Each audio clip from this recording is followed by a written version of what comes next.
नमस्कार दोस्तों। आज हम लेकर आए हैं एनआईओएस का लेक्चर नंबर 3, जिसमें हम विज्ञान और विकास की बातें करने जा रहे हैं। इससे पहले हमने धार्मिक सुधार और पुनर्जागरण पढ़ लिया था। अगर आपने वो लेक्चर्स नहीं देखे हैं तो आप एक बार जाके डिस्क्रिप्शन में या फिर आप जाके प्लेलिस्ट में देख लीजिए। मैंने NIOS class 10th social science के सारे लेक्चर एक ही प्लेलिस्ट में डाल रखे हैं। चलिए, आज हम विज्ञान के विकास की बात करते हैं। विज्ञान का विकास क्या है? मैंने आपको कहा था कि उस समय जो चर्च था, चर्च की पावर अब कम होने लगी थी। लोग ज्ञान के प्रकाश की ओर जा रहे थे और इसी ज्ञान में वो अब कुछ खोज, कुछ चित्रकारी में अपनी प्रतिभाओं को बाहर निकालने की कोशिश में लगे हुए थे। और इसी में हम क्या देखते हैं कि लियोनार्डो दा विंची जैसे कलाकारों ने शरीर की रचना, विज्ञान और प्रकृति का विज्ञान दुनिया को दिखाया। ठीक है, इससे पहले क्या होता था कि इससे पहले चर्च ऐसा मानता था कि किसी भी व्यक्ति को क्या है, इलाज कराने का वो नहीं है, क्योंकि जितनी ज़िंदगी ऊपर परमेश्वर से मिली है उतनी ही आपको एक्सेप्ट करनी पड़ेगी। आपको ज़्यादा चीरा फाड़ी नहीं करवानी पड़ेगी। मगर अब क्या था, अब लोगों को पता चल गया था कि चिकित्सा से भी हम क्या कर सकते हैं, अपना बेहतर विकास कर सकते हैं। ठीक है, आप यहाँ देखते हैं कि माइकल सर्वाटिस एक स्पेनिश चिकित्सक थे। ठीक है, ये देखिए, इन्होंने क्या किया था, रक्त के परिसंचरण की खोज की थी। और उसी समय में विलियम हार्वे, एक अंग्रेज ने हृदय द्वारा रक्त को शुद्ध करने और नसों के माध्यम से इसके परिसंचरण को समझाया। ये बहुत नई बात थी, क्योंकि विज्ञान के क्षेत्र में चर्च ने कभी कोशिश नहीं की कि लोगों को अवगत कराया जाए। ठीक है, अब इसके बाद हम देखते हैं कि पुनर्जागरण काल उस समय इतना हावी हो चुका था लोगों के मन में कि लोग खगोल विज्ञान के बारे में भी जानने में रुचि रखने लगे थे।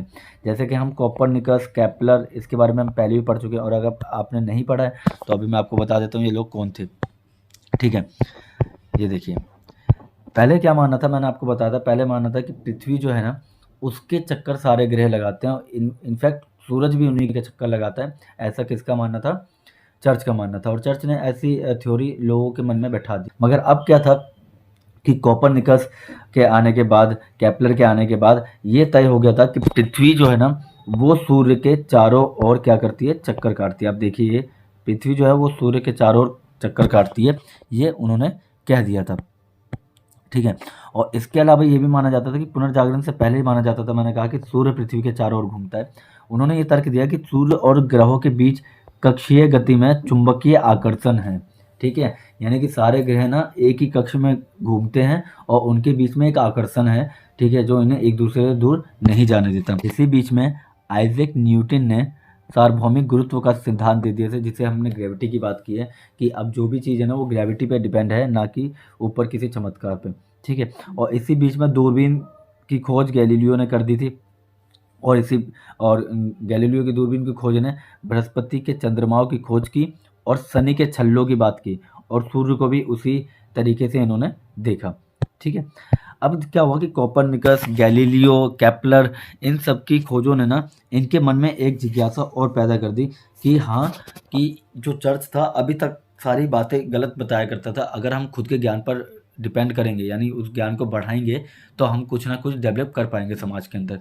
ठीक है, और इसीलिए लोग इस राह पे निकलने लगे। इसके अलावा मैं आपको नेक्स्ट टॉपिक समझाता हूँ, 3.5, नई भूमि की खोज। देखिए, जब कुछ ना कुछ चेंजेस समाज में आ रहे हैं, हाँ, तो लोगों को अब समझ में आ गया कि कुछ ना कुछ चेंजेस आ रहे हैं, तो वो नई भूमि की खोज के लिए बाहर निकलने लगे थे। ठीक है, उन्होंने क्या किया, व्यापारिक मार्गों की खोज की, नए नए व्यापारिक मार्गों की खोज की। क्योंकि पहले क्या था, इन लोगों को जो भी ज़रूरत पड़ती थी ये दूसरे देशों पर डिपेंड करते थे। ठीक है, मगर अब इनको पता था कि सोना या आर्थिक ज़रूरत का उद्देश्य पूरा करने के लिए इन्हें अपनी कंट्री से बाहर जाना पड़ेगा। और इसीलिए इन्होंने क्या किया, पहले क्या करते थे कि जो सामान लिया करते थे, जैसे मसाले, कपास, जवाहरात, रेशम आदि वस्तुएं, ये किससे मंगाया करते थे? अरबी कंट्री से मंगाए जाते थे। ठीक है, अरबी और इस्लामी जगत के लोग, प्रदेश जो थे ना, उनसे वो क्या करते थे, अपनी सारी चीज़ें मंगाया करते थे। अब वो क्या करते थे, जैसे फॉर एग्ज़ाम्पल वो हमारे इंडिया से काली मिर्च लेकर गए 2 रुपये में। ठीक है, और वहाँ पे जाके वो 20 रुपये में बेचते थे उन लोगों को, यूरोपीय लोगों को। तो यूरोपीय लोगों को ये बात पता चल गई थी कि भाई ये हमें सस्ती चीज़ लेकर आते हैं और महंगे दामों में बेचते हैं, क्यों ना हम खुद ही जाके वहाँ पे सस्ते दामों में ले लें। तो एक तरीका ये भी था कि मुझे खोज करनी पड़ेगी और खोज करने के बाद जो वहाँ के संसाधन रिसोर्सेज हैं उनको लेकर आऊँगा और यहाँ महंगे दामों में बेचूँगा। इसीलिए हम देखते हैं कि सबसे पहले वहाँ के जो व्यापारी वर्ग है ना, ये सबसे पहले दूसरे समाज में खोज के लिए जाते हैं। अब देखते हैं कि इसमें एक सीधे एशिया की तरफ समुद्री मार्ग जा रहा था, ठीक है, उसकी खोज की बातें होने लगती है। उस खोज की तरफ जाने की कोशिश करते हैं लोग। इनका मकसद कई थे, एक मकसद नहीं था कि सिर्फ इनको व्यापारी करना है। इसके अलावा भगवान की सेवा करने के लिए भी इन्हें दूसरे देश में जाना था, क्योंकि ईसाई धर्म जो था ना, उसका भी अब उनको क्या करना था, प्रभाव बढ़ाना था, बाकी देशों में समझाना था कि ईसाई धर्म क्या है। और इस तरह सबसे पहले जो मैं बताऊं कि कोलंबस ने अमेरिका की खोज कर दी और वहीं पे वास्को द गामा ने, ठीक है, भारत की खोज कर दी है। आपको पता ही होगा भारत की खोज वास्को द गामा ने की है, वो भी कब, 1498, ठीक है, 1498 में वास्को ड गामा ने भारत में किसकी, भारत की खोज की। और भारत की खोज नहीं, ऐसा नहीं कि पहले भारत एग्जिस्ट नहीं करता था। कई बार मेरे मन में भी ये सवाल आता था कि भाई ये भारत की खोज कैसे की, भारत तो बहुत पहले से था। तो भारत की खोज नहीं की है, भारत के एक रूट की खोज की है। देखिए, उसके अलावा हम देखते हैं कि क्या आप जानते हैं फर्डिनेंड मैगलन जो थे वो पहले अन्वेषक थे जिन्होंने दुनिया के चारों ओर चक्कर लगाने का अभियान शुरू किया था। यानी कि ये जो नेम है जिसका नाम अंडरलाइन किया मैंने, ये पहले इंसान है जिन्होंने दुनिया के चारों ओर चक्कर लगाया और दुनिया में बता दिया कि भाई समुद्र इतना बड़ा नहीं है जितना बड़ा आप सोच रहे हैं, ठीक है, आप कोशिश करेंगे तो आप समुद्र को भी पार कर देंगे। ये इन्होंने क्या किया, दावा किया। इसके अलावा बहुत से लोग और भी आते हैं जो इसके अंदर कंट्रीब्यूशन देते हैं अपने समुद्री व्यापार पे, ठीक है। अब देखते हैं कि इसमें राजाओं की रुचि भी बहुत ज़्यादा थी, क्योंकि राजाओं को भी अपने औपनिवेशिक बनाने में अच्छा लग रहा था, ठीक है। जैसे यूरोपीय धर्म वृद्धि पर एक महान प्रभाव पड़ रहा था इसका। सबसे पहले अगर मैं एक राजा की बात करूं तो एक राजा थे पुर्तगाल के, जिनका नाम था राजा हेनरी। देखिए, ये थे राजा हेनरी। राजा हेनरी जो थे ना, उनके नाम पर नेविगेशन है ना आज के डेट में, पता है ना आप लोगों को नेविगेशन, ठीक है, आज के डेट में जो नेविगेशन की बात करें, ये राजा हेनरी नेविगेटर के नाम से रखा गया है। उनका नाम था नेविगेटर, ठीक है। और इनके समय में ये खोज हुई थी कंपास की, वैद्य यांत्रिकी की, ठीक है, और इसीलिए इनका नाम से ही उसको रख दिया गया नेविगेशन, ठीक। अब क्योंकि देखो दिशा सूचक बन चुका है, तो अब आप एक जगह से दूसरी जगह आसानी से जा सकते हैं, कोई किसी तरह की प्रॉब्लम नहीं होगी। अगर आपको नॉर्थ जाना है तो नॉर्थ ही जाएंगे, पहले ऐसा नहीं होता था, निकलते नॉर्थ थे, पहुँच वो साउथ जाते थे। अब जैसे कोलंबस है, भारत की खोज करने आए थे, अमेरिका पहुँच गए। अब इस तरह इनके क्या हुआ था, व्यापारी वर्ग शुरू हो गया था।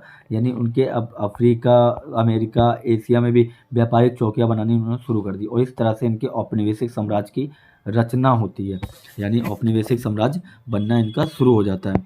औपनिवेशिक साम्राज्य क्या होता है कि किसी पे आर्थिक रूप से पूरी तरह से अपने अपने जकड़ में ले आना, मतलब अपने अंडर में ले आना, ये औपनिवेशिक तरीका होता है। यानी उप मतलब होता है ऊपर और निवेश मतलब होता है किसी को अधीन करना, अपने अधीन करना, इसे कहते हैं औपनिवेशिक, ठीक है।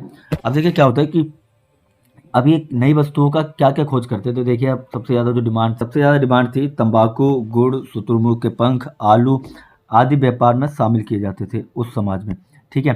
और इसी में आपको बताऊं कि गुलाम भी ये अफ्रीका से पकड़ कर लाते थे और अटलांटिक महासागर के पास जाकर उनसे क्या कराया करते थे, काम कराया करते थे। ये देखिए अटलांटिक महासागर के पास जो उत्तरी अमेरिका में है, वहाँ वृक्षारोपण की का काम कराते थे। यानी कि वहाँ पे पेड़ बहुत कम रहा करते थे, तो यहाँ पेड़ लगाने के लिए लोग लेकर आते थे गुलाम के रूप में, वो भी अफ्रीकन कंट्री से, ठीक है। और वहाँ पे जाके बेचे जाते थे गुलाम बड़े बड़े लेवल पे। तो अफ्रीका इस तरह से पूरी तरह से वो बन जाता, गुलाम कंट्री बन जाता और वहाँ के लोग उनकी तरह पूरे गुलाम हो जाते। वो अलग अलग देशों में ले जाए जाते थे गुलामों की तरह काम कराने के लिए। इस तरह यूरोपीय व्यापारी जो थे वो बहुत ज़्यादा अमीर होने लगे, ये देखिए, और नई नई मशीनों का विकास किया। इससे इनके पास क्या हुआ था कि इनके पास औद्योगिक क्रांति करने की एक वजह बन गई थी, क्योंकि देखो फैक्ट्री बनेगी, कच्चा माल ये यूरोपियन कंट्री वाले अफ्रीकन कंट्री से लेकर आ रहे हैं, एशियन कंट्री से लेकर आ रहे हैं, और वहीं से गुलाम भी ले आ रहे हैं मजदूरों के रूप में। तो अब ऑब्वियस सी बात है इनका क्या होगा, विकास होगा ही होगा, और इस तरह ये अधिक शक्तिशाली और अमीर साम्राज्य बन गए, ठीक है। चाहे ब्रिटेन की बात कर लो, फ्रांस की बात करो, स्पेन की बात कर लो, ये सारे उस समय के हैं जब इन्होंने समुद्री खोजें करने शुरू कर दी थी। और समुद्री खोजों के कारण इनका देश बाकी कंट्री से बहुत ज़्यादा डेवलप कंट्री कहलाता। तो नेक्स्ट लेक्चर हम देखेंगे नेक्स्ट वीडियो में, जहां हम 3.6 औद्योगिक क्रांति पढ़ेंगे। 3.5 तक के लेक्चर आप देख लीजिएगा, मैंने सब की प्लेलिस्ट बना रखी है, और किताब ओपन करके बैठ के देखा करें ताकि आपको बेहतर समझ में आएगा। ठीक है, सो आज के लिए बस इतना ही रखते हैं। तब तक के लिए नमस्कार, बाय।